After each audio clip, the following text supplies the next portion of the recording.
शक्ति की ध्वजा हाथों में लहराता हुआ, वो चला रण बांकुरों में शस्त्र बरसाता हुआ। कौन है जो रोक पाए आज इसके वार को? चक्रव्यूह में भी अभिमन्यु न माने हार को।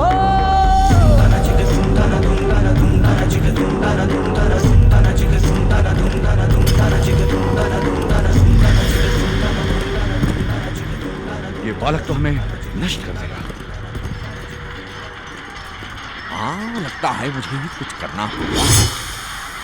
धन्य हो पुत्र, धन्य हो।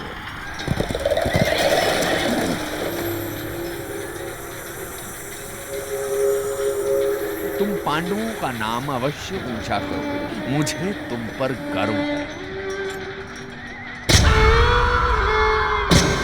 शत्रुओं ने डर के लेकिन ये किया षड्यंत्र है। वीर को धोखे से मारे कायरों का मंत्र है। सबने मिलकर अध खिले एक फूल की ले ली बलि। हर दिशा में जैसे नदियां रक्त की बहने चली।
कौन?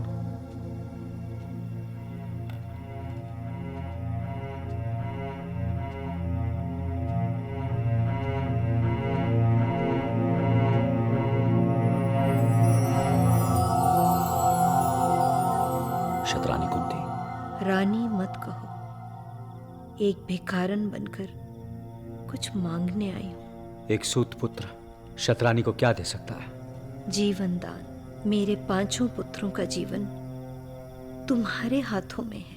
अच्छा, तो तुम ये जानकर आई हो कि पितामह और गुरु द्रोहन के बाद दुर्योधन ने मुझे सेनापति बना दिया।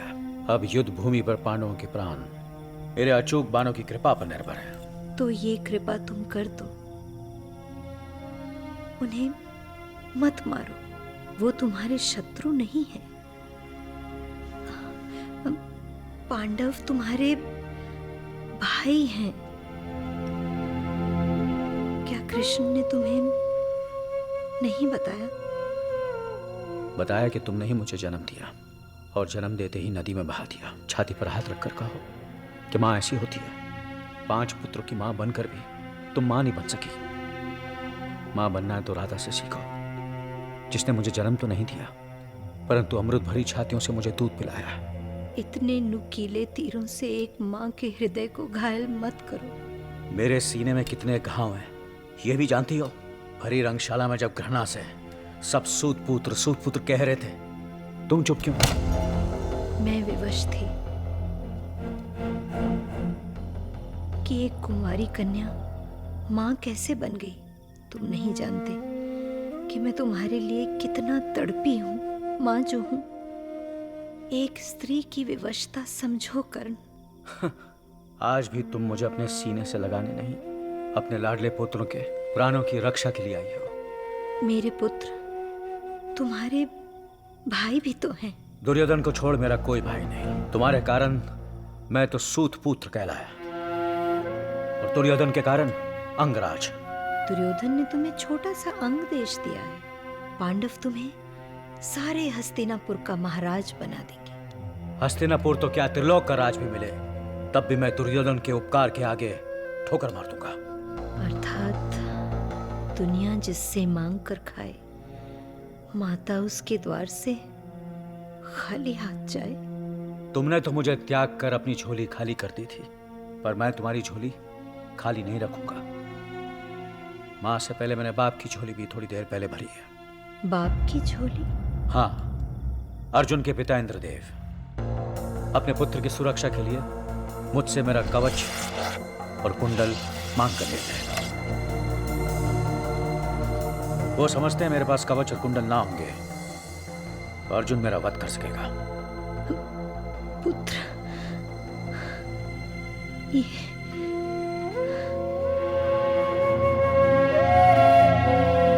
बाप को निराश नहीं लौटाया, तुम्हें भी नहीं लौटाऊंगा। चलो मांग लो जो चाहिए। तुम तो मां नहीं बन सकी, मैं पुत्र होने का कर्तव्य निभाता हूं। मैं तो केवल अपने 5 पुत्रों के प्राण मांगती हूं। देवी, तुम अपने 5 पुत्रों को जीवित देखना चाहती हो ना, तो जाओ, तुम्हारे 5 पुत्र बने रहेंगे। मैं युद्ध में अर्जुन के सिवा किसी और पांडव को नहीं मारूंगा। अर्जुन मरा तो कर्ण सहित 5, और अगर मैं मरा तो अर्जुन समेत तुम्हारे 5 पुत्र जीवित रहेंगे।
लगता है तुम युद्ध करना ही भूल गए हो। तुम ऐसा क्यों कह रहे हो? एक के बाद एक नकुल, सहदेव, युधिष्ठिर, यहाँ तक के भीम तुम्हारे बाणों के निशाने पर है, मगर तुम्हें मार नहीं सके। बताओ कर्ण, बताओ कर्ण, इसका क्या कारण है? क्या कारण है कर्ण? मैं तो केवल अपने 5 पुत्रों के प्राण मांगती हूँ। तुम्हारा ध्यान कहाँ है? मेरा ध्यान सिर्फ अर्जुन पर है। अर्जुन मरा, समझो सब पांडव पर। यदि आज अर्जुन नहीं मरा तो हमारी पराजय निश्चित है। आज मैं अवश्य अर्जुन को मृत्यु लोक पहुंचाऊंगा।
अर्जुन, बाण चलाओ।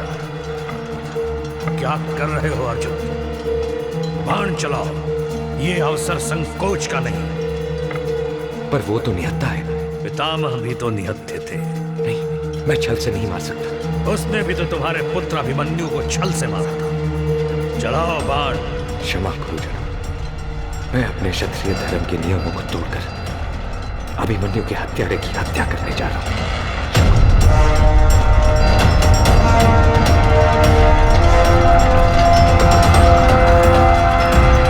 मेरे पांचों पुत्रों का जीवन तुम्हारे हाथों में।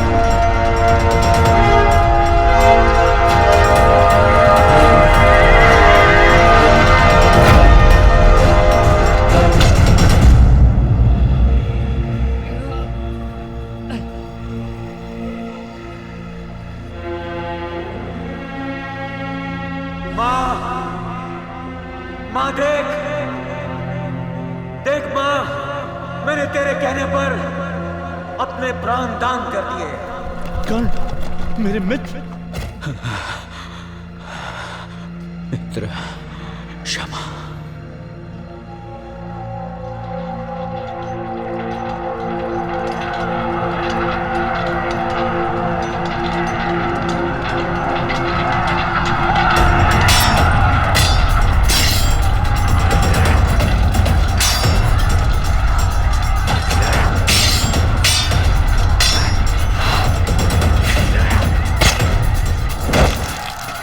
पासा तो उल्टा पड़े।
द्रौपदी के बाल धोने हैं, उन्हें फिर से पवित्र करना है।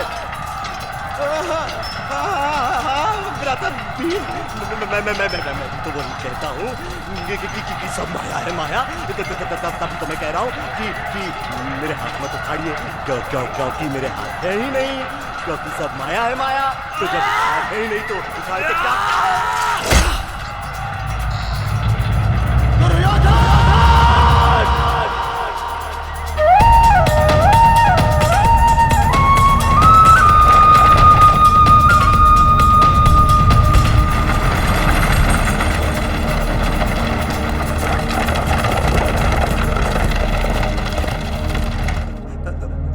इस कुंड में छुपा है दुर्योधन।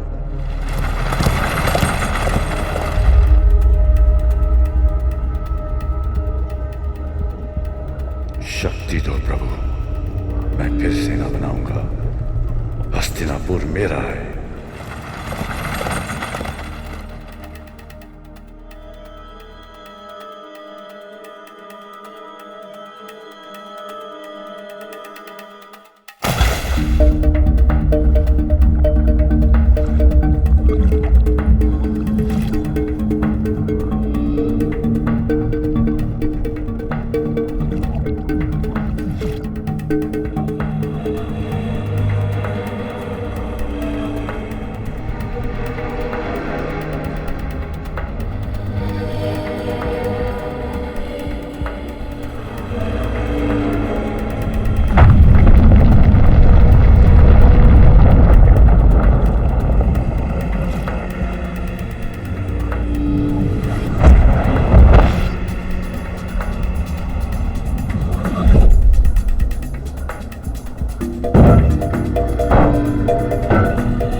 जगह पर तूने द्रौपदी को बिठाना चाहा था ना?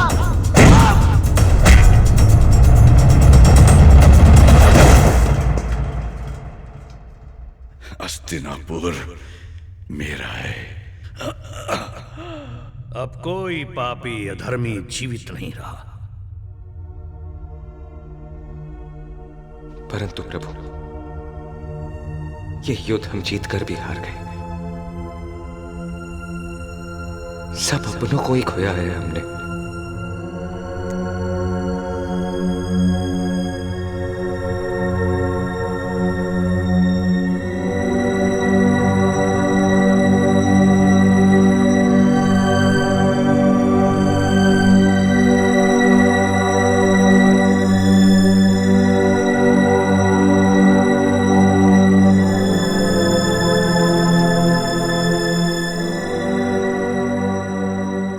समस्त भारतवर्ष में पांडवों के राज के रूप में राम राज्य स्थापित होने जा रहा है। ज्येष्ठ पांडु पुत्र पधारे।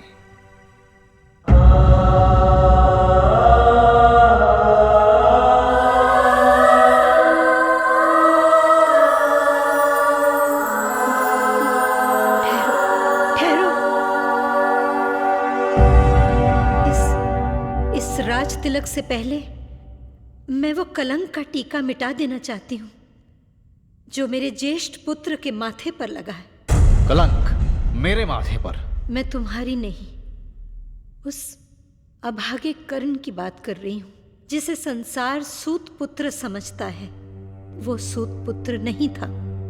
दानवीर कर्ण ज्येष्ठ पांडव था, तुम्हारा बड़ा भाई। परंतु ये कैसे संभव है? मैं बताता हूं। सूर्यदेव ने विवाह से पहले ही बुआ को कर्ण वरदान में दे दिया था। महाबली कर्ण राजपुत्र था। इस पे भी उसका बार बार अपमान होता रहा और बुआ कुंती ये सब सहती रही।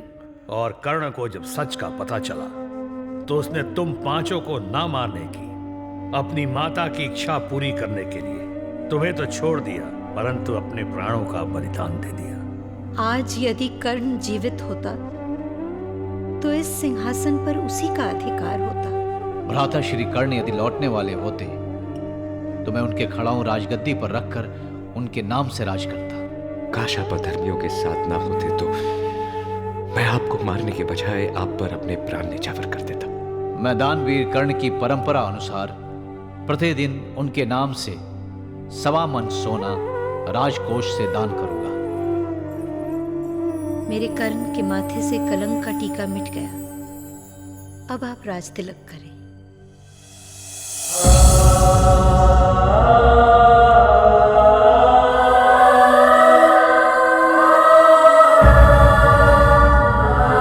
महाराज युधिष्ठिर की जय।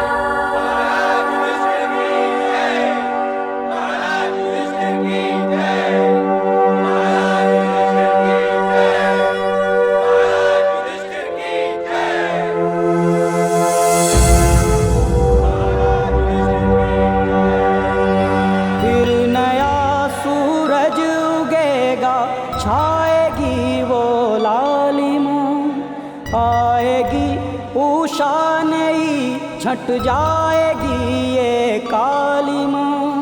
पंछियों के गीत गूंजेंगे नए सुर ताल में, फिर नए मोती सजेंगे इस समय के भाल में। सभ्यता के देश में होली दिवाली आएगी, हर गली आंगन में आशा की किरण लहराएगी। धर्मक्षेत्र कुरुक्षेत्र, धर्मक्षेत्र कुरुक्षेत्र।